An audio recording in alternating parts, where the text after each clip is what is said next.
My purpose in modifying Dr. Happer's video is to focus on Al Gore's unscientific depiction of hurricanes on the cover of one of his books, Our Choice, and also to clarify some slides since Dr. Happer doesn't have a pointer which reaches the hurricanes he is talking about. This video involves only the beginning of Dr. Happer's lecture.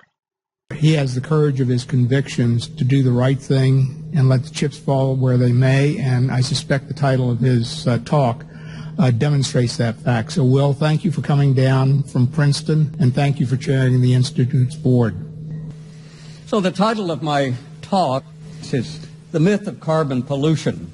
Well, there are a lot of people who tell you the opposite. Perhaps the most famous is a Nobel laureate in climate science, Al Gore, and this is it's the cover that folds back, so this is the crease, so the actual length of the cover is this much, and you can pull out the inner part to see this. And it says, when you look at this is taken from NASA. I reached some of my friends in NASA to find the origin of this, and so here is the actual photograph that Al used. He and his associates did a little bit of creative airbrushing on the thing, and let me just point out that the main thing they did was they removed most of the clouds. Now, it turns out clouds are quite important. You can see this, that what is keeping the surface of the Earth from heating up is at least as much clouds as anything else. Where they're white, low clouds, the surface doesn't get hot. And so probably the mistake that we made, and most models have made, is that clouds have been underestimated by a very large factor, effects of clouds. Let me go back so you can see the difference. So here's Al's cover.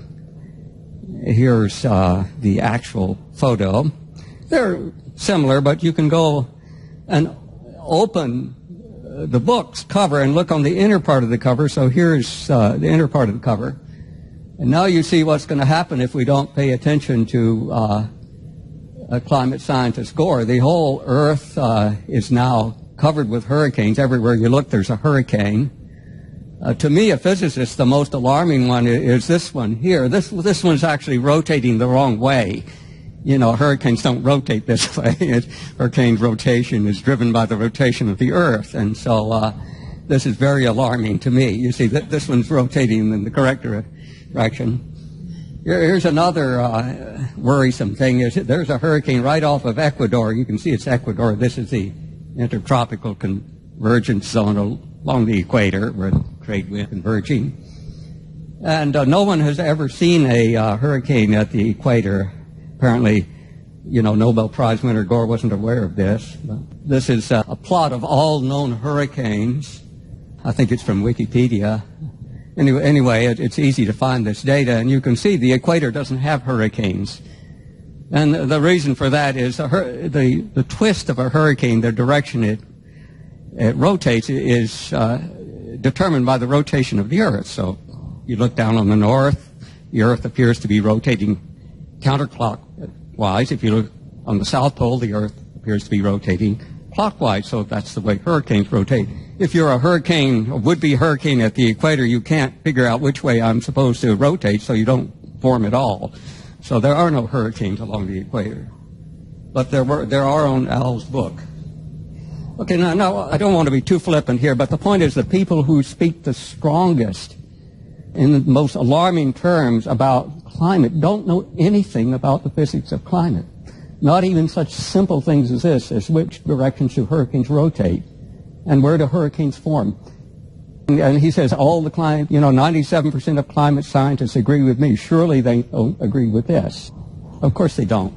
All this alarmism, and it's a good idea to remember what you learned in kindergarten from listening to fairy tales, that sky seems to be falling.